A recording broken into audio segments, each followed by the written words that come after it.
last week or so about the consolidation of the seaports in Seattle and Tacoma, and he really asked me to come and share some of those thoughts with you all this morning, and I'm really happy to do that. What I'd like to do is talk about how we are actually transforming the port of Seattle, primarily talking about what's going on at the seaport, but also some changes that are going on at the airport. And then if we have time, maybe I can just take some questions. So that'll probably be where we can talk about things in detail. But there are a lot of changes going on right now at both the seaport and the airport. And in another few years, they will both look very different as a result of those changes. It's really critical that we make the changes at the seaport because there are more jobs in the maritime sector than there are in aerospace. People don't fully appreciate that. If we look just at the maritime seaport terminals at the ports of Seattle and Tacoma, we're talking between 19,000 and 30,000 jobs that pay between $40,000 and $120,000 a year.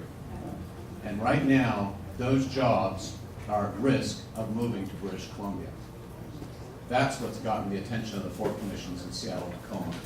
Because for the last decade or two or three, you've had the ports of Seattle and Tacoma competing against each other. One year Seattle's up, and the next year we're down, and Tacoma's up, and it goes back and forth. But while we've been fighting back and forth, the amount of cargo going into Puget Sound has been going down, and the amount going into British Columbia has been going up.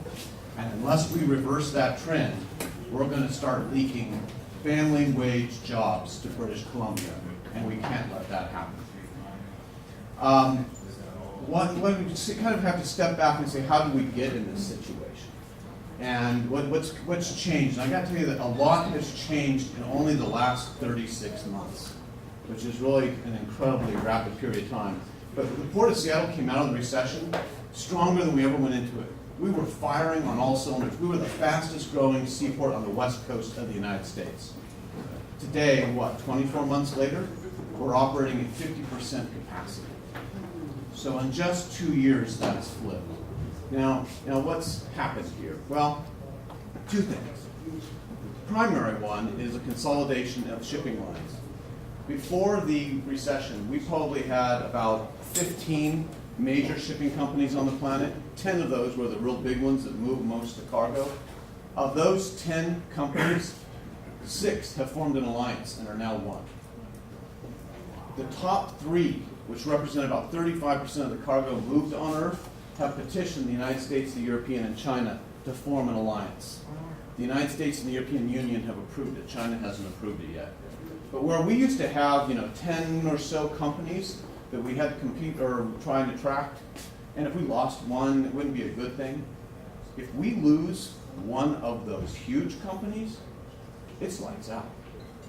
So we began to realize we couldn't afford to keep competing back and forth and maybe gaining a company here or there because we can't afford to lose any of these very big companies.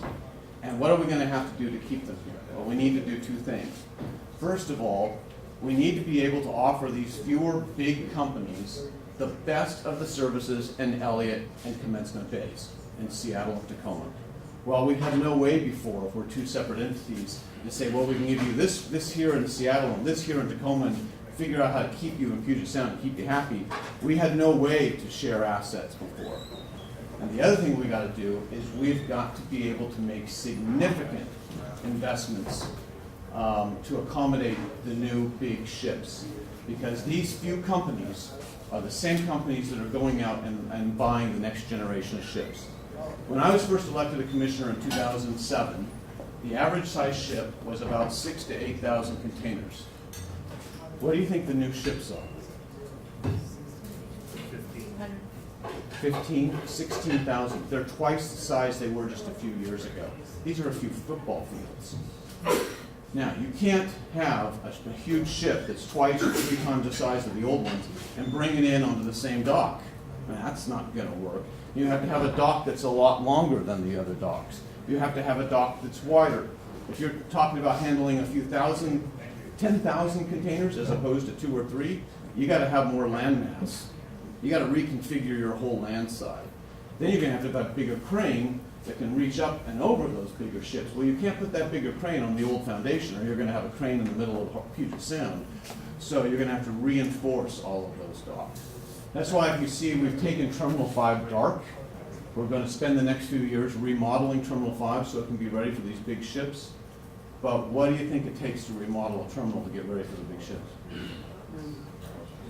Staff hasn't given me a final figure yet. They're saying somewhere between 125 and 250 million. So figure it's more like going to be 3+, if that's where we are right now. These are significant investments. And so the ports of Seattle and Tacoma are saying, okay, Vancouver already has 3 terminals ready for the big ships. We got 1 in Seattle, and we have 1 in Tacoma. We need to have 2 in Seattle and 2 in Tacoma.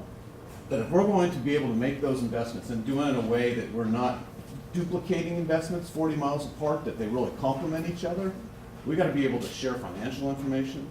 We got to be able to talk to each other about what we're doing and plan our investments in a coordinated way. We need to be able to combine, in some cases, our financial capabilities so we can afford to do this.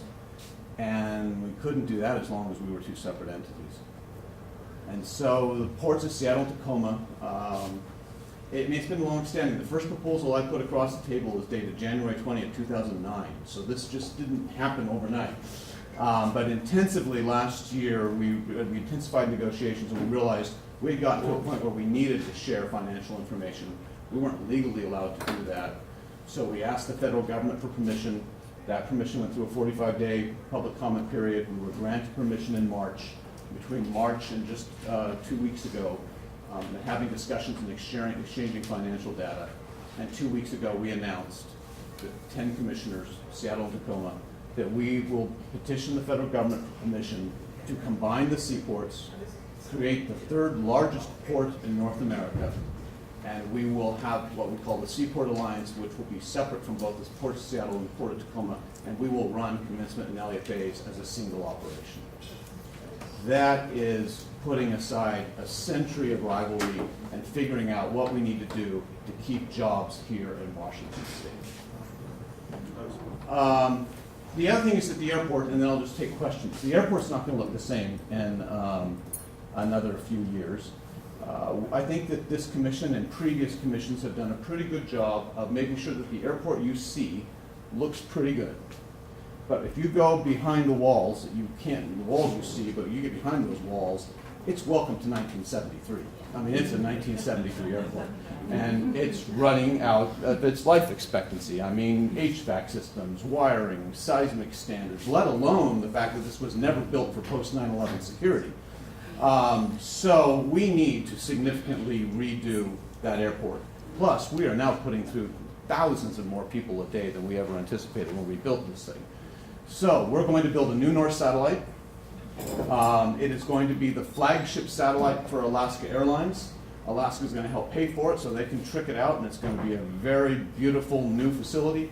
And they just don't want a new facility out there in the north end of the airport. They want to control the customers, the passengers' experience from the time you get to the curb all the way out to the North satellite. So we'll make that whole system a lot more efficient, which means we're going to have to figure out with that whole security thing that we've shoehorned in after 9/11. We'll deal with that as well. We have to take down the middle runway and rebuild it. I mean, it's just at the end of its life expectancy. And I am so thankful that previous commissions built the 3rd runway, because I cannot imagine right now what we would be trying to do if we were trying to think about how to run that airport on 1 runway. So we will take down the middle one, we'll run it on 2 while we rebuild the center runway. We're going to redo the baggage systems. As SeaTac has grown, every time we've grown, it's like adding on to a house. We just added a new baggage system to deal with that new section. We have 6 baggage systems in the bowels of that thing right now. And as a result, we have many more TSA agents than you would normally have at an airport like that, because we have they have to be on every system. So we're going to gut all that underneath and build a single baggage system. It'll be like FedEx. Everything will go to one place, get cleared, and then go back out to your plane.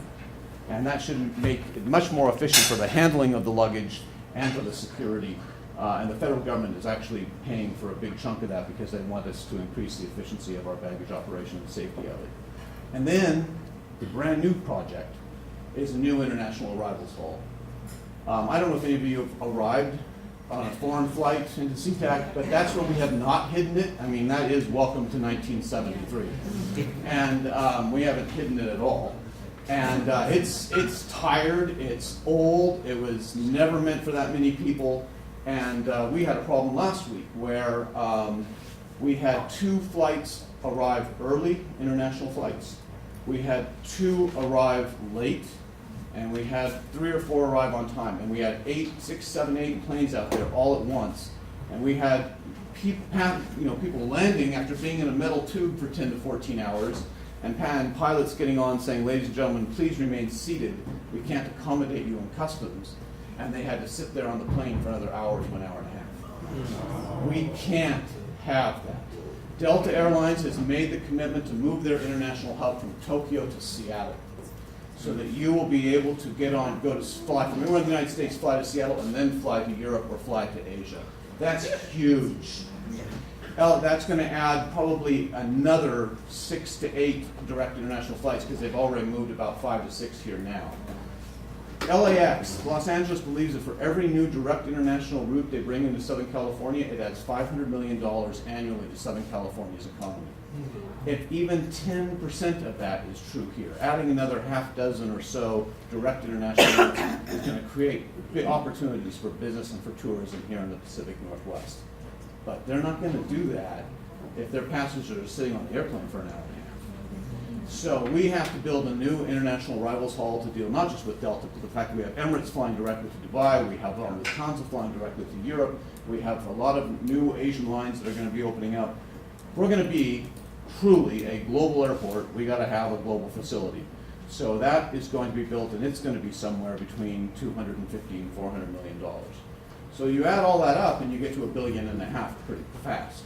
But we will be spending $1.5 billion to transform SeaTac into an airport that will last for another 60 years. You take those major changes at the seaport and the airport, and what you got is a commission that's really stepping up and transforming government to meet the needs of our time and to keep jobs here in Washington State.